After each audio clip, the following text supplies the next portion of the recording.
কথাটা আছে সেই সত্য কথাটা কেউ বলতেছে না। আপনারা সবাই এটা তদন্ত করবেন। আমি ডক্টর ইউনূস সাহেবের সাথে 2 হাত জোর করে আমি ওনার কাছে ভিক্ষা চাচ্ছি যে উনি এটা সত্যতা যাচাই করে উনি যেন সঠিক বিচার করে। প্রত্যেকটা ঘটনার পিছনে ওনাদের খালি লুকানো জিনিস, সব কিছু গুম করতে চাই। কেন? যার সন্তান গেছে সে জানে, তার ব্যথা সে জানে। 4-5 মিনিট পরে ফায়ার সার্ভিস আসছে, উত্তরা এখান থেকে আসছে। আর তারপর পরে আর কি এত দ্রুত সেনাবাহিনী কিভাবে আসছে আমি জানি না। যখন পুরোপুরি আগুন এখানে, তখন সেনাবাহিনী চলে আসছে। ওনারা এই আগুনের অবস্থা ওনারা অনেক কাজ করছে, এখান থেকে ওই পাশ থেকে উদ্ধার করছে। তারপর হচ্ছে আপনার যথেষ্ট চেষ্টা করছে। অনেকেই বলতেছে যে 300-400, এগুলো আসলে আমি বিশ্বাস করি না। আমরা ঘটনাস্থলে ছিলাম, নিজের চোখে আমরা এরকম দেখি নাই। আর নির্দিষ্ট করে কেউ বলতে পারবে না যে কতজন মারা গেছে। এইখানে পুরো একটা ম্যাসাকার অবস্থা ছিল এখানে।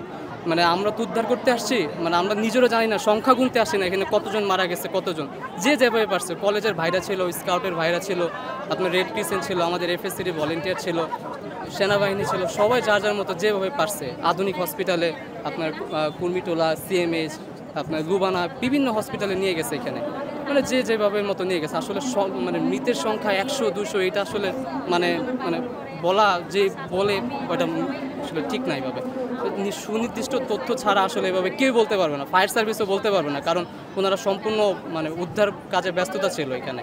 বিকালে যে ঘটনা ছিল এটা আসলে এক একজন এক একভাবে বলতেছে। আমিও মাঠে ছিলাম।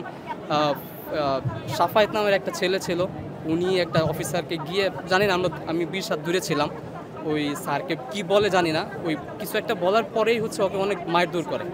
এইভাবে আসলে মারা উচিত হয় না একটা পুলিশ আর্মি অফিসারে। তো আমাদের প্রিন্সিপাল স্যাররা সহ এখানে ওকে আর কি একটু সেভ করতে যায় যে আপনার এইভাবে মারেন না, কী হয়েছে আমাদেরকে বলেন। তো বলার পর ওই আমাদের প্রিন্সিপাল স্যারের গায়েও হাত তুলছে, আমাদের টিচাররা ছিল, স্টাফরা ছিল, ওই গায়ে হাত তুলছে, ওনাদের মারছে, এমনকি কলার ধরে ধাক্কা দিয়ে করছে আমাদের টিচারদের। আমি নিজে ছিলাম এই মাঠে এখানে।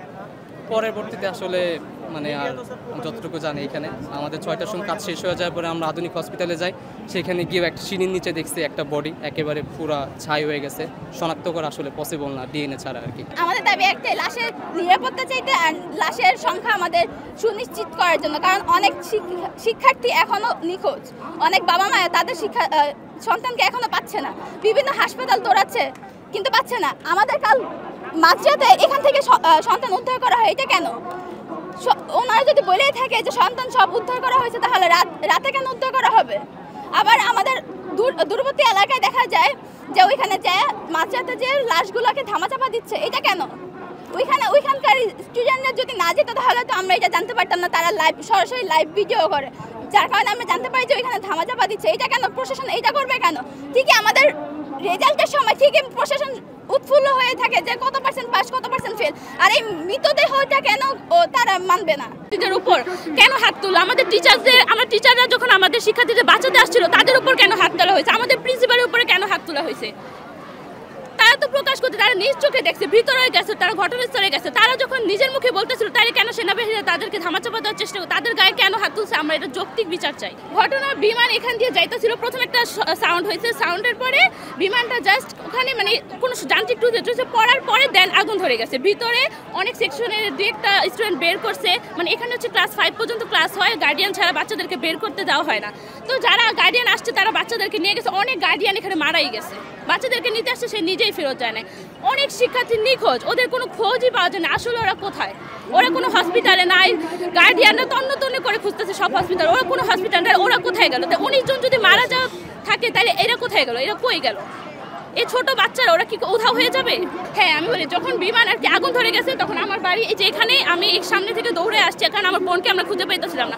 আমার মা কান্না করতেছে, এরকম আমার মার মতো হাজারো শিক্ষার্থীর মা কান্না করতেছে যাদের বাচ্চাদেরকে খুঁজে পাইতেছে না। আমার বোনকে খুঁজে পাইছে আলহামদুলিল্লাহ, কিন্তু আমার অনেক বোনদের খুঁজে পাওয়া যাইতেছে না। ওদের লাশ তাহলে কোথায় গেল? যদি 19 জন মারা যায় থাকে তাহলে ওরা কোথায় গেল?